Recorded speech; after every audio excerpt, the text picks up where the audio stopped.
tanpa huru hara yang ngeliat 2,2 juta manusia. Cuman gue yang bisa. Yang mau endorse buruan.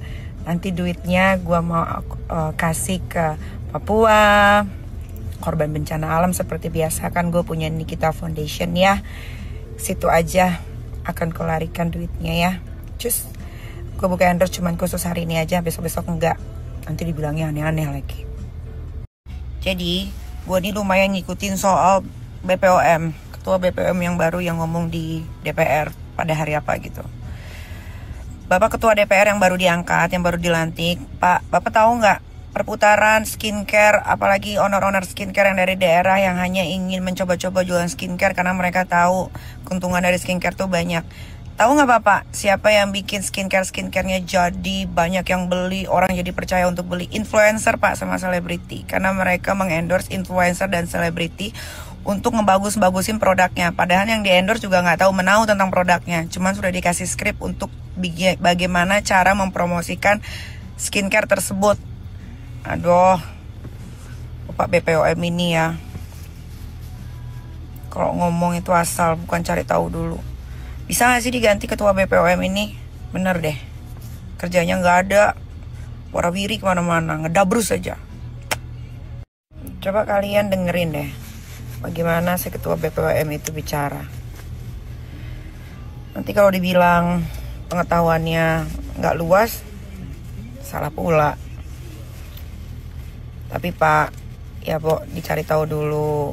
Ya huru hara tentang perskincarean ini karena apa? Bapak tuh digaji sama rakyat Pak. Bapak tuh harus pro rakyat, bukan pro owner skincare yang nakal. Ini patut diduga ada sesuatu nih. Kalau enggak BPOM nggak mungkin nih ketuanya ngomong begini nih. Nggak mungkin nih. Karena orang-orang yang kerja di BPOM nggak mungkin budek dan nggak mungkin buta kan. Pasti tahu lah siapa-siapa yang bermain. Contoh, nggak usah jauh-jauh Pak. Itu yang di Sagara Pak. Cuman disegel seminggu, habis itu udah boleh beroperasi lagi kan pabriknya. Padahal dia terbesar Pak, memproduksi hidrokinon. Masa harus diajarin sih sama saya. Aku praktekin. Dikira sini kita ada orang ya yang mau lagi sekarang mendengar, mempercayai atau mendukung ulah-ulah biadab kau. Gak ada. Dikira si Diki anjing itu hidup itu segampang yang dia pikirkan waktu aku masih berteman dengan dia. Sulit ya sekarang. Sekarang diajarinnya apa? Diajarin manggil jin ya ke dalam guci. Orang bisa ya diinjek-injek sama dia terus ya. Terbukti ya, gengs, guys, netizen plus 62 itu manusia tidak bisa dibiarkan meracau-kacau. Karena dia selalu membuli, menuduh, memfitnah orang. Faktanya dia yang memeras ya. Faktanya dia yang selalu bikin onar. Faktanya dia yang selalu memberikan bad vibe kepada sekelilingnya. Semua keburukan ada di dia. Jadi kalau dia nuduh ke orang lain, dia lupa 4 jari ini ke diri dia. Jadi jangan dipikir aku ini yang tadinya akan let go, diam, karena dia kemarin masih meracau ke DPR bahwa aku inilah dalang dari pelaporan-pelaporan orang-orang yang dia peras. Gak usah aku dalangi, dia bisa mendalangi diri masing-masing. Tetapi mulai sekarang aku akan mendukung 1000% mereka yang laporin kau ya. Jadi sekarang mulai masyarakat terbuka pikirannya. Tidak mungkin ada laporan, tidak mungkin orang segila itu akan melaporkan tindakan kriminal kalau tidak ada bukti dan fakta. Kalau aku sudah mendengar, melihat, kalau aku sudah tahu, kalau netizen kan belum tahu. Jadi si manusia biadab ini memang tidak boleh dikasih ruang untuk apa? Untuk ngebual, ya kan? Nah kalau sekarang dia mulai nih bikin drama baru, akur dengan anaknya, gak ada yang istimewa ya. Emang itu kewajiban orang tua begitu, mendidik, mengurus anaknya ya. Tapi nih ya, untuk yang lagi jadi korban, disuruh-suruh, hati-hati ya, hati-hati. Nanti kalau kau tidak sesuai ekspektasi, kau akan disikat dia juga ya. Aku juga bisa nih ya, aku praktekin. Dikira sini kita anjing, ada orang ya yang mau lagi. Aku sekarang mau pergi. Enak jadi manusia bebas.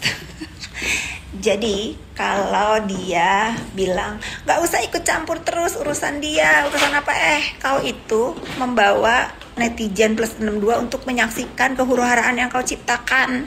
Jadi kalau ada yang komentar, rasakan.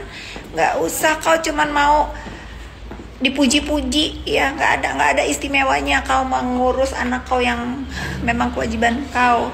Dan kau juga jangan bilang aku ikut campur terus. Aku 4 tahun suruh kau ikut campur untuk urusan remeh-temeh hidup keluarga kau, ya. Dasar mantan manusia biadab dan nenek biadab. Bisa aku juga ngomong kasar. Ayo rasain. Lagian ya, si manusia biadab ini, aku ada waktu ngoceh nih, aku mau perjalanan. Paling enak tuh emang ngoceh di mobil, ngamuk di mobil. Si manusia biadab itu GR banget, seolah-olah aku mau tahu gitu ya urusan-urusan dia. Nggak mau tahu, aku mah mau menghina kau, ya. Aku tuh mau menghina, bukan mau tahu. Harus dipahami. Anak kau mau ditaruh di yayasan mana kek, entah berantah kek, mau di Salatiga kek. Gue nggak peduli mau milik siapa kayak, nggak peduli, ya duit kau, ya memang itu kewajiban kau. Jangan pengalihan isu deh, ya jangan pengalihan isu gitu. Tapi kau cocok sih, kau cocok main sama dia. Nanti kalau kau udah bisa manggil jin ke dalam guci yang dia, kau udah diajarin belum itu kalau guci ini bunyi ada suara gitu. Jangan-jangan kau dikasih itu pot ajaib yang kalau keluar jin yang keluar asapnya itu, kau mintalah jodoh. Tapi ya ngeri sekali loh sekarang itu, perbuatan kita itu dibalas tunai, dibalas kontan, ya kan. Dia nuduh-nuduh aku Markus, tahu-taunya dia jadi Markus. Dia nuduh-nuduh aku memeras, tahu-taunya dia yang memeras. Tapi yang membingungkan aku ya kenapa ya balasan itu terlalu nyata dan ngeri ya. Kalau orang jahat itu sekarang dia deket-deket Markus, dia deket-deket orang yang apa-apa mau ngurusin ini itu. Wani piro, kau udah habis uang berapa, ya tobatlah kau, ya. Kau berurusan dengan siapapun, dengan urusan hukum apapun, nggak ada loh kau itu keluar duit sepeser pun. Nggak boleh kau fitnah-fitnah. Sekarang rasakan balasan. Nah, udah mau nyampe tujuan, miring dulu ya. Jadi gitu ya, aku merasakan sekarang itu apa yang dituduhkan terhadap diri aku, mungkin kalian juga yang pernah dituduh sama dia, ya semua itu dikunyah sama mulut dia sendiri, ya. Dikunyah sama mulut dia sendiri. Dia selalu bilang bahwa dia itu didekatkan dengan orang baik, yang dia bangga-banggakan, yang waktu dia bisa memanipulasi pikiran-pikiran orang baik itu, sekarang mereka menjauh semua, ya. Aku mah diem aja. Time will tell, katanya kan. Ya gitulah ya netizen, ya sudah dulu, aku mau turun dulu ya. Pokoknya satu dulu deh sebelum aku mulai kerja. Aku tidak akan bosan mengingatkan ke kalian semua, netizen plus 62, konsumsilah berita-berita yang baik, yang bikin hati senang, yang mendidik. Jangan ikutin atau jangan percaya dengan berita yang diciptakan untuk membuat kalian juga jadi gini ya, jadi ngercit. Itu nggak perlu. Banyak kok berita-berita baik. Jadi kalau si Niki buat drama lagi, ada anaknya dipeluk-peluk sama orang lain, itu nggak istimewa. Yang istimewa itu kalau dia yang meluk, disaksikan sama media, seperti dia membuat kericuhan ya di dunia maya, memberikan contoh buruk, harus dia cuci. Dia harus memberikan contoh baik. Permasalahan antara ibu dan anak itu biasa. Kalau dia yang meluk baru hebat, kalau dia yang bilang sayang baru hebat. Miring dulu. Jadi guys, bukan aku tidak mendukung ya, bukan aku tidak mendukung perdamaian antara ibu dan anak. Aku sangat mendukung, itu bagus. Aku yang gak suka itu pemberitaan-pemberitaan yang seharusnya tidak dikonsumsi sama publik, ya. Gak usah. Kalau sekarang banyak orang ikut campur, ikut mengomentari, ya itu resiko. Karena dia sudah memblow up masalah pribadi dia ke medsos ya, termasuk saya kan dituduh-tuduh brainwash lah, ini itulah ini. Jadi kalian para fansnya dia itu jangan juga nggak terima kalau aku ikut komen, karena aku pun terbawa-bawa yang nggak tahu apa-apa. Jadi nggak ada istimewanya kalau dia ngurus, dia menempatkan di tempat yang baik, itu udah memang kewajiban. Nggak ada yang wow gitu. Nggak.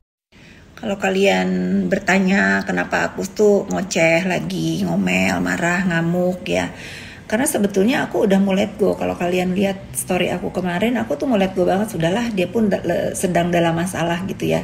Terbuktikan dia dalam masalah, diduga memeras, sudah diumumkan oleh PMJ ya, itu sedang dalam penyelidikan sudah. Cuman yang aku nggak terima, dia ketemu orang-orang menuduh aku adalah dalang dari semua laporan-laporan owner skincare, padahal aku nggak ada urusannya. Kenapa nggak berhenti fitnah aku ya? Kenapa? Nah, kalau sekarang aku ngamuk lagi karena aku lagi-lagi diusik ya. Jadi kalau aku standing up lagi buat diri aku nih, biar dia tuh nggak kelewatan lagi, nggak kebablasan lagi. Kalau misalnya dia bisa bersuara secara off air nggak kena, aku mah on airin aja biar kalian tahu kenapa aku marah lagi ya.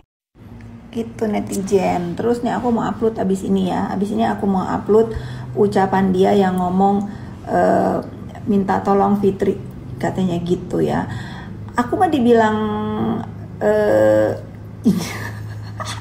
sama manusia biadab nggak masalah, tapi jangan suka fitnah-fitnah aku, nyebut nama aku sembarangan, ya enggak. Sekarang kalau kau balas biadab ya rasain, karena apa? Aku pun bisa loh melakukan hal yang sama. Jadi aku tuh sekarang akan mirroring ya, selama dia masih memfitnah aku tidak berhenti, aku nggak akan berhenti juga. Ingat, dia satu ucap, aku 10 mungkin 100, karena ini orang nggak bisa didiamkan.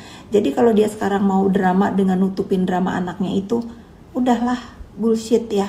Dia hanya ketakutan atau dia memang memanipulasi lagi anaknya. Kalau dia baju oranye, anaknya suruh jualan lagi. Itu tujuannya guys. Terus ada yang mau bahas BPOM, katanya baik kalau ada yang mau nyalahin lagi BPOM ya, walaupun aku nggak punya urusan sama BPOM, tapi aku nggak suka nih orang tukang onar ya, bikin onar lagi. Pokoknya BPOM kalau ada yang ngebahas-bahas BPOM, aku